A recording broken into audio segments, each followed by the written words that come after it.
수 있는 것은 아닙니다. 근데 이 도박을 주 업종으로 삼고 있는 기업이 있다고 하는데요. 바로 강원랜드입니다. 굉장히 특이하죠? 이런 강원랜드 궁금하지 않으세요? 그럼 만나러 가볼까요? 네, 목차는 다음 순과 같고요. 먼저 강원랜드의 기업 개요입니다. 지분 구조와 주가 정보는 다음과 같습니다. 강원랜드는 석탄 산업이 사양화되면서 낙후된 폐강 지역의 경제를 진흥시키기 위해 설립된 기업입니다. 따라서 폐강 지역 개발 기금을 납부해야 한다는 점 기억하시고 일단 넘어가겠습니다.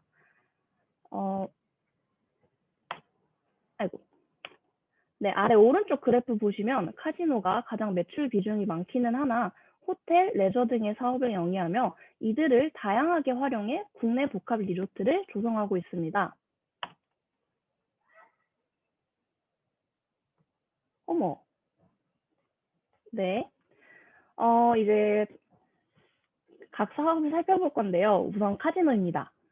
강원랜드의 카지노의 굉장히 특이한 점은 우리나라에서 외국인뿐 아니라 내국인까지 출입할 수 있는 유일한 카지노를 운영한다는 점이에요. 즉, S&P에서 강원랜드에 MT를 가도 문제가 없다는 점이죠.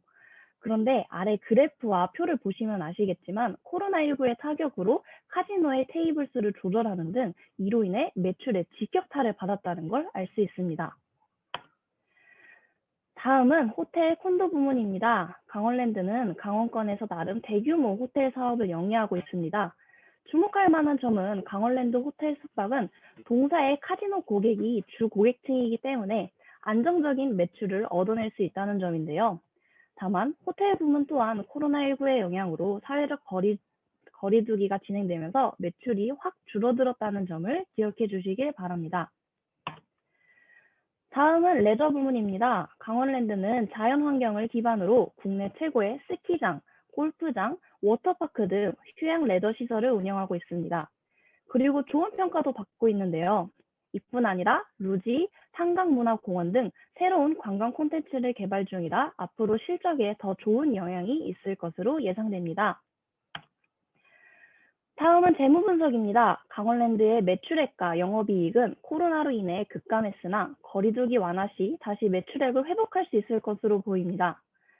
또한 적자로 인해 유동자산 감소가 일어났으나 줄어든 추이로 봤을 때 앞으로 5, 6년은 감당할 여력이 있다고 볼 수 있을 것 같고요. 이제 강원랜드가 코로나19로 인해 리스크를 어느 정도 상쇄하기 위해서 부채 비율을 줄이려고 노력한 것을 확인할 수 있고 이로 인해 부채 비율이 12%까지 줄어들었습니다. 네, 다음은 이제 산업 분석인데요. 산업 분석은 카지노 산업, 호텔 산업 순으로 진행되고요. 레저 산업은 강원랜드에서 매출 비중이 너무 작은 관계로 빠졌다는 점 알아주시길 바랍니다. 먼저 카지노 산업은 그 경제적 파급 효과가 굉장히 커서 2000년대부터 세계 각국에서 꾸준히 육성되고 있으며 세계적으로 호텔, 카지노, 레저가 합쳐져서 복합 리조트화 되고 있는 추세입니다. 2020년 코로나19의 영향으로 매출이 급격히 감소하기는 했지만 아래 그래프와 같이 백신 접종 우선국은 매출 회복이 되고 있는 것을 볼 수 있습니다. 카지노 산업의 매출 구조입니다. 카지노 산업은 드랍액과 홀드율이 곱해져 매출이 산정되는데요. 드랍액은 카지노 이용객이 칩으로 바꾼 금액입니다. 그리고 홀드율은 고객이 칩으로 바꾼 금액 중에 업체가 확보하게 되는 비율인데요. 즉, 고객이 게임에서 지는 비율이라고도 보면 될 것 같습니다. 따라서 이러한 승패를 잘 조절하기 위해 업체의 게임 능력은 굉장히 중요해집니다. 그리고 이제 오른쪽 그래프를 보시면 알겠지만 일반 고객에 비해 VIP 고객의 수는 작을지 몰라도 상당히 큰 부분의 매출을 차지하고 있기 때문에 VIP 차별화 전략이 굉장히 중요합니다. 강원랜드 같은 경우만 해도 VIP를 위해 라운지 바를 운영하고 있죠. 네, 현재 국내에는 총 17개의 카지노가 운영되고 있습니다. 그중 오직 한 개의 카지노만이 바로 강원랜드만이 내국인이 출입이 가능하죠. 카지노 같은 경우 중앙정부에서 각종 인허가를 관리하고 있어서 제약이 꽤 많은데 제약 중 가장 대표적인 것이 바로 매출 총량제입니다. 매출 총량제는 정부가 사행 사업의 지나친 성장을 막기 위해 시행하는 제도입니다.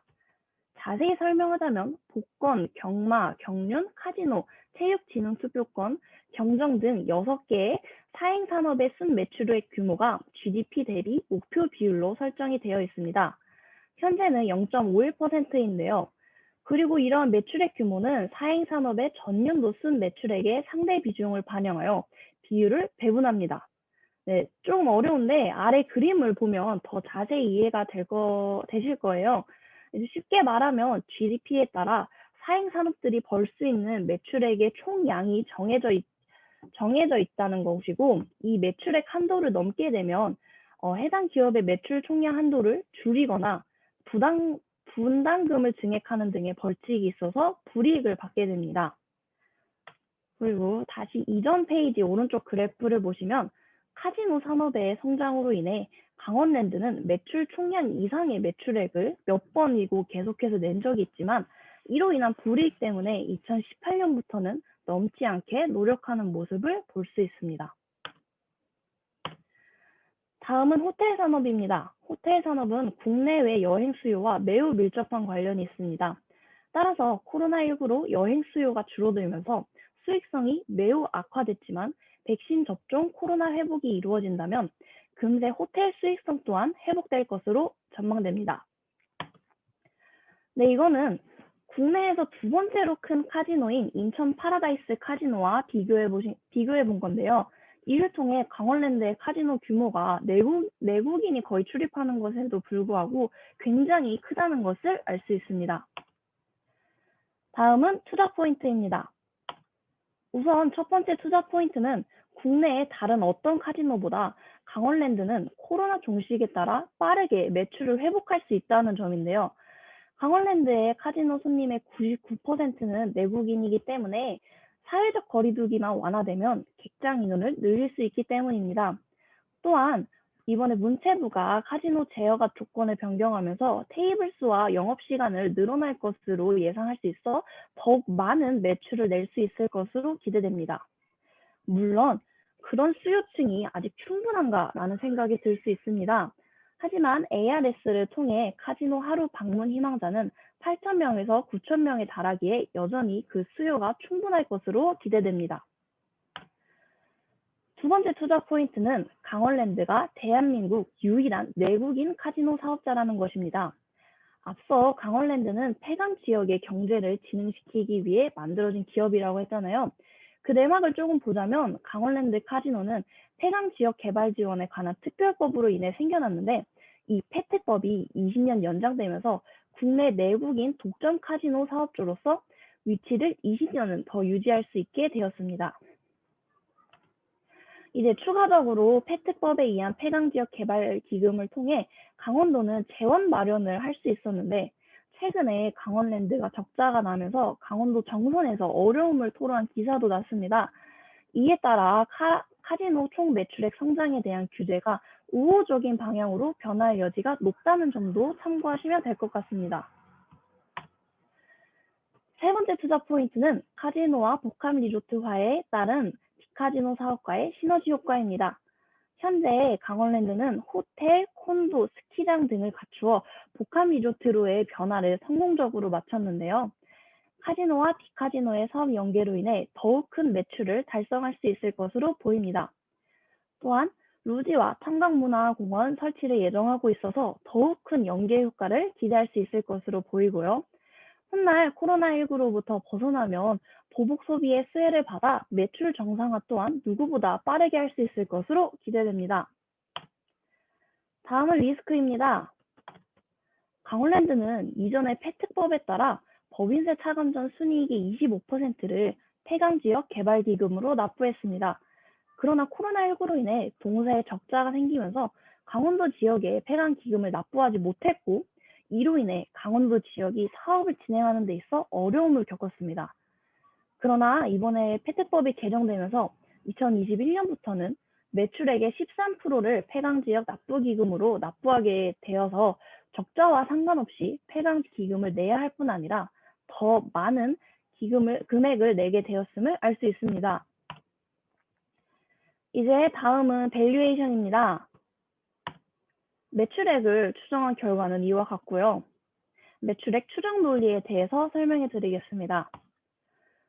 우선 카지노 매출액은 한국 GDP 성장률을 적용해 2022년에는 4%, 2023년부터 2026년까지는 5개년 평균 성장률 2.76%씩 성장한다고 가정했습니다.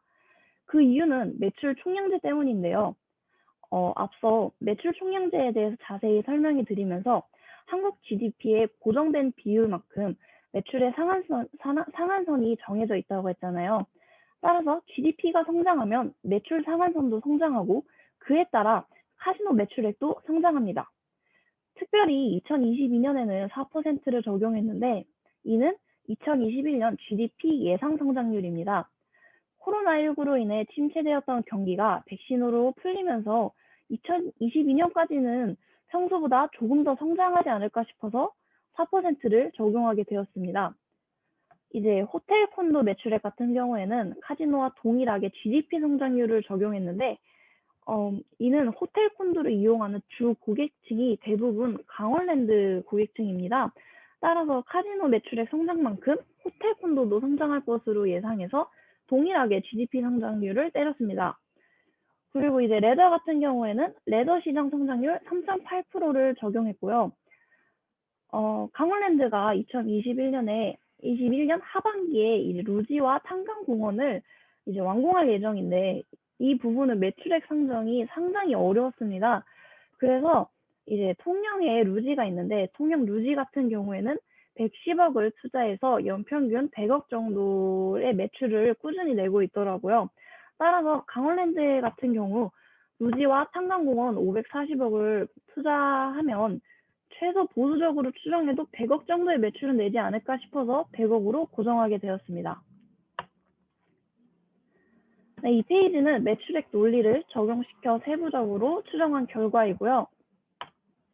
매출 원가는 2개년 평균치를 적용하고 판관비 또한 2개년 평균치를 적용했습니다. 수익 및 비용도 측정에 한계가 있어 모두 3개년 평균치를 적용했고요. 법인세는 보수적으로 잡기 위해 최대 법인세율인 25%를 적용했습니다. 네, 이제 저희는 매출액 산정한 논리를 가지고 이제 결과를 내서 밸류에이션 방법 중에 림을 사용했는데 무위험 수익률은 3년 만기 국채 기준으로 1.21%를 적용하고 베타 값은 0.7252%, 그리고 시장 기대 수익률은 1년 지수 상승률을 적용하려고 했으나 근 1년간 주식시장의 변동이 너무 커서 GDP 5년 성장률 평균인 2.76%를 사용했습니다. 그리고 위의 값들로 인해 요구 수익률이 0.3878356이 나와서 이를 적용하여 림 밸류를 진행했습니다. 따라서 결과는 이와 같고요. 저희가 기업 선정할 당시만 해도 주가가 26,000원에 수렴했으나 최근 들어 가파른 성장세를 보여 업사이드 포텐셜 3%로 상승이 아주 조금 더 될 것으로 예상하나 저는 굳이 매수를 추천드리고 싶지는 않습니다. 이상으로 발표를 마치겠습니다. 아론의 강원랜드였습니다. 감사합니다.